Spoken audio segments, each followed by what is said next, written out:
નમસ્કાર, સુપ્રભાતમ. એનડી ફનમાં આપ સૌનું હાર્દિક સ્વાગત છે.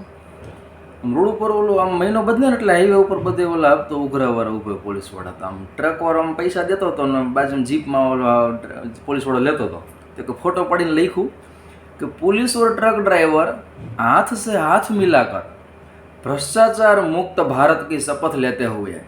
જો કે બધું ઓનલાઈન થતા સુધારો થયો છે સિસ્ટમમાં થોડો ઘણો, પણ હાઈવે ઉપર તો જે ચાલુ જ છે. ઓલું મહિનો બદલે એટલે 1 થી 10 તારીખમાં ઊભા હોય બધા રિક્ષાવાળાને ખટારાવાળાને બિચારાને ખખેરે હરખી રીતના. એકદમ આમ ફૂલાયેલો ફાંદો અને આમ શર્ટના બટન તૂટું હોય ને એવો ફોટો મૂકીને ડૉક્ટર સુરજ સાવત લખે છે. ઉનાળામાં કેરીની સિઝન પછી ડૉક્ટર પાસે જઈને, સર ડાયટ આપો ને, પેટ વધી ગયું છે, એમ વધી જ જાય ને કંઈક માપ રાખવું જોઈએ ખાવામાં. એમ ક્રિસ હેજ નામનો વિચારક એમ કહે છે, we now live in a nation where doctors destroy health, lawyers destroy justice, universities destroy knowledge, governments destroy freedom, and press destroys information, religion destroys morals, and our banks destroy economy. ટૂંકમાં બધા ઉપર કટાક્ષ કર્યો કે જેને જે હમું કરવાનું એ જ પતાવે છે અત્યારે. એમ વચ્ચે બહુ જોરદાર આગાહી તુફાનની આવી હતી ગયા વર્ષે મે જૂનમાં આવા ટાણે જાઓ. તો ત્યારે એક રાજકોટવાળાએ આમ પોતાની છત ઉપર ટાંકો હતો ને પ્લાસ્ટિકનો એક મોટો પાણીનો ટાંકો, એના ઉપર લખ્યું કે આ ટાંકો ઉડીને તમારા ઘરે આવે તો મહેરબાની કરીને આ નંબર ઉપર ફોન કરજો એટલે હું પાછો લઈ જઈશ. ટૂંકમાં એને શું ઘરમાં અંદર હવાય એમનો તો છત ઉપર જ રાખવો પડે. એનું ટેલેન્ટ તમે જુઓ કે નક્કી છે કે ટાંકો ઉડી જાય તો કંઈક સંપર્ક હોવો જોઈએ ને. એટલે એને માર્કર પેનથી, પરમેનન્ટ માર્કર પેનથી આમ આખું મોબાઈલ નંબર ને બધું લખ્યું કાયદેસર. એમ તો આને કહેવાય પાકો ગુજરાતી. એમ બરાબર. એક રેલવેમાં નોકરી કરતો, ટ્રેન હાંકવાની. તો એ નિવૃત્ત થયા પછી આમ એટલો ડ્યુટી બોન્ડ હતો કે આમ એને આમ ટ્રેન સતત એના માઇન્ડમાં રહીએ. તો એનો જે ઘરનો મુખ્ય દરવાજો હોય ને એનો આખો શેપ રેલવે ટાઈપ આપ્યો. રેલવેનો જે ફ્રન્ટ આવે ને એ રીતના એનો ફોટો પણ મૂકીશ આગળ પછી. પાવર બેંકમાં પાવર આઉટનો છેડો કાઢીને વળી પાછું ઇનમાં પાછું ભરાવી અને બેટરી ચાર્જિંગ. તો ઓલો પિક્ચરમાં દ્રશ્ય આવે ને ચોર બજારમાં એનો માલ વેચવા જાય તો કે સાલે મેરા ही माल चुरा कर मुझे ही बेच रहा है कि વરરાજાના હાથમાં શ્રીફળ કેમ આપે તો કે હવે તારા સોતરા નીકળવાના હે કે એટલા માટે કે તને ઓલું હે ને પરણીને પછતાય તો કહેતો નહીં, 2 વાહન અથડાય તો કહેતો નહીં, પ્રેમ એટલે રેશમની દોરી, પછી દોરી ઉપર કપડાં સૂકવાય તો કહેતો. અત્યારે આઘા ગયા એટલે કહેવાય ને કરાવું કંઈ કહેવાય નહીં આપણે. ઓલો એક જણો પોલીસ સ્ટેશન જઈને કે સાહેબ મને એરેસ્ટ કરી લ્યો જતી, મેં મારા વાઈફને કે માથામાં લાકડી મારી ગઈ. તો કે મરી ગઈ? તો કે ના, જીવી ગઈ કે હવે વાહે થઈ છે કે હું મરી જઈશ ટાઈમ ગઈ. એટલે પોલીસવાળો તો ભૂલ ગયો. પોલીસવાળો અંદર ચર્ચા કરતા કે આ ઘટના અહીંયા આવે આપણે ક્યાં જવું ગયા, આપણે આવા જ પ્રોબ્લેમ હોય ઘરે તો કેમ. બરાબર. એક જર્મન કવિને પોલીસે એરેસ્ટ કરી લીધો. એની છોકરી પૂછે એની મમ્મીને કે મમ્મી પપ્પાને કેમ પૂરી દીધો? તો કે પપ્પાએ હિટલરના વિરુદ્ધમાં કાવ્ય લખ્યું હતું એટલે. તો નાની નિર્દોષ છોકરી, આ બધા રાજનેતાને લાગુ પડે અત્યારે ભારતમાં બધે આવું.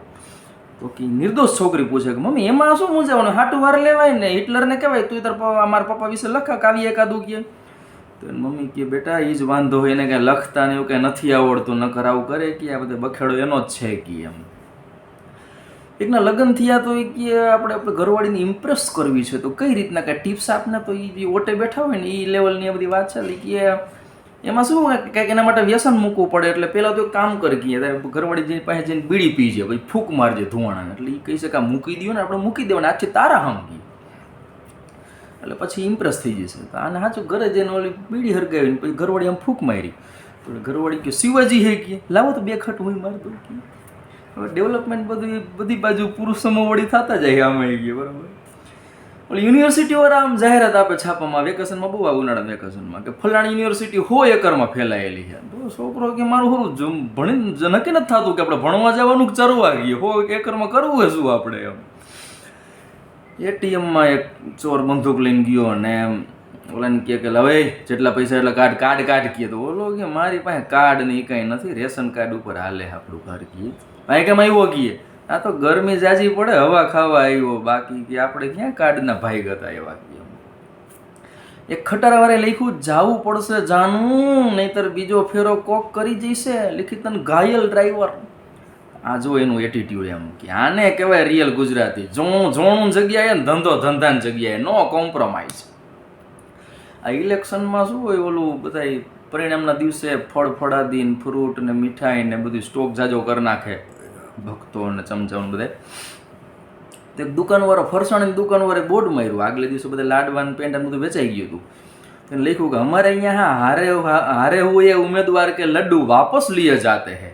તો નીચે એક લખ્યું અભી ઇન્સાનિયત જિંદા હે, કારણ કે બેમાંથી એક ઉમેદવાર તો હાર્યો જ હોય તો એને પછી ખર્ચા પાણીનું એડજસ્ટ કરવું પડે એમ.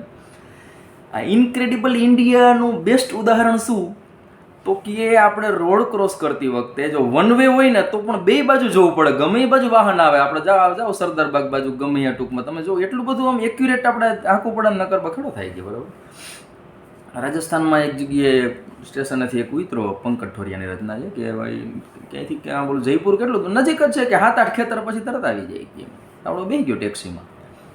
તો આવે જ નહીં કલાક 1.5 કલાક થઈ તો એ કે આટલા આ 7-8 ટ્રેક્ટરમાં 7-8 ખેતરમાં આટલી વાર લાગી ગઈ.